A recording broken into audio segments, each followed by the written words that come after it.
작업자가 놀라서 발견했어. 무게가 700근이나 되는 제어봉이 위아래로 계속 튀고 있는 거야. 바로 큰일 났다는 걸 깨달았지. 급히 제어실로 달려가서 상황을 보고했어. 몇 초 후 전체 원자로가 폭발했어. 체르노빌 원전 사고의 막이 오른 거지. 제어실에 있던 엔지니어들은 이런 상황을 한 번도 겪어본 적이 없어서 다 멍한 얼굴로 그냥 서 있었어. 바로 이때 한 작업자가 뛰어들어와서 원자로가 폭발했다고 소리쳤지. 근데 당직 부총괄 엔지니어 딜로프는 자기네 관영 원자로는 이런 상황이 절대 일어날 수 없다고 생각했어. 분명 압력이 너무 커서 물탱크가 폭발한 거라고.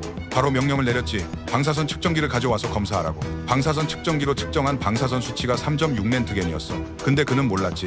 이 수치가 이 기기가 측정할 수 있는 최고 상한선이라는 걸. 또 작업자 2명한테 명령했어. 원자로 홀로 가서 수동으로 수도 밸브를 열라고. 근데 이미 뒤틀려 변형된 철문을 힘겹게 뚫고 갔을 때 눈앞의 장면이 그들을 완전히 충격에 빠뜨렸어. 검은 연기 아래에서 원자로가 격렬하게 타고 있었고 방사성 물질을 마구 뿌리고 있는 거야. 둘이 온 힘을 다해 제어실로 뛰어 돌아가서 보고했는데 말을 반도 못하고 구토를 멈추지 못했어. 딜로프도 더 이상 추궁하지 않고 사람을 시켜서 병원으로 보냈지. 그러고 나서 또 야간 조장한테 명령했어. 주간 근무자들한테 연락해서 도와달라고. 근데 이때 다른 사람들이 이미 상황의 심각성을 눈치챘어. 순간 다 그 자리에 얼어붙었지. 조장이 망설였지만 딜로프의 위압 때문에 어쩔 수 없이 전화를 들고 주간 동료한테 전화했어. 이와 동시에 대량의 소방관들이 현장에 도착했어. 바로 소방 호스를 깔기 시작했고 일반 소방복을 입고 소화 작업을 시작했지. 그들 눈엔 그냥 평범한 화재일 뿐이었는데 이게 인생에서 마지막 소화 임무가 될 줄은 몰랐던 거야. 한 소방관이 이상한 돌멩이 하나를 발견했어. 온통 까맣고 약간 뜨거웠지. 근데 겨우 몇 초 지나고 나서 손이 불편하다고 느꼈어. 그러고 나서 고통스럽게 주저앉았지.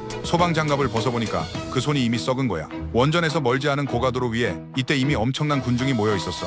호기심에 눈앞에 기이한 빛을 발하는 광경을 구경하고 있었지. 밤바람이 금속 냄새 나는 입자를 눈송이처럼 떨어뜨리면서 마구 그들 뺨에 뿌렸어. 아이들이 신나서 먼지 속에서 춤을 췄지. 자기네 생명이 이미 카운트다운에 들어갔다는 걸 전혀 깨닫지 못했어. 이 시간 후 각급 관리들이 발전소 사무실에 모였어. 공장장이 그들한테 대략적인 상황을 소개하면서 모든 게 통제 중이라고 했어. 약간의 방사선 누출이 있긴 하지만 발전소 범위 내에만 국한됐다고. 근데 한 관리가 그의 말에 동의하지 않았어. 오는 길에 많은 사람들이 구토 증상을 보이는 걸 발견했거든. 확실히 방사선 범위가 확대됐다는 거지. 즉시 주변 모든 주민들을 소개시키자고 제안했어. 두 사람이 순간 설전을 벌였지. 바로 이때 한 노인이 일어났어.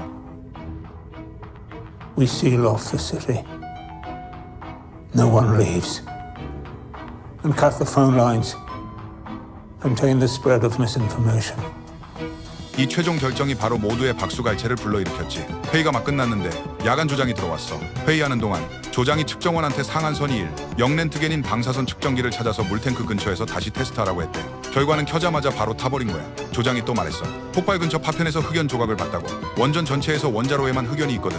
그래서 진짜 폭발한 게 물탱크가 아니라 원자로라고 판단했대. 이 말이 나오자마자 딜로프를 완전히 격분시켰어. 총괄 엔지니어도 그를 의심했지. 왜냐면 그들 마음속에 관영 원자로는 폭발할 가능성이 전혀 없거든. 근데 야간 조장이 여전히 자기 판단을 고집했어. 딜로프가 어쩔 수 없이 직접 원자로를 확인하기로 결정했지. 이 야간 조장을 완전히 납득시키려고. 근데 말을 다 하기도 전에 갑자기 구토를 시작하더니 쓰러지고 일어나지 못했어. 경비가 바로 그를 병원으로 보냈지. 건물 밖으로 나왔을 때 폭발로 뒤집힌 원자로 건물 지붕을 봤어. 그리고 밤새 싸우다가 이미 심각한 방사선 증상이 나타난 소방관들도 이때 마침내 깨달았지. 자기가 엄청난 실수를 저질렀다는 걸. 한밤중에 군에서 이미 대용량 방사선 측정기를 가져왔어. 동행한 장군이 직접 나섰지. 측정기를 나판으로 보호된 트럭 앞에 묶었어. 겨우 원자로 공장 건물 주변을 한 바퀴 돌았는데 측정된 방사선 수치가 무려 15영렌트겐이었어. 이 숫자가 의미하는 건 화재가 방출한 방사선 수치만 해도 원자폭탄의 2배라는 거야. 게다가 시간당 양이지. 폭발로부터 지금까지 이미 20시간이 흘렀어. 누출된 방사선 양이 이미 원자폭탄 40개를 터뜨린 거랑 같았지. 효과적으로 막지 못하면 핵 누출이 계속 지속될 거야. 그때가 되면 육지 전체가 끝장나는 거지.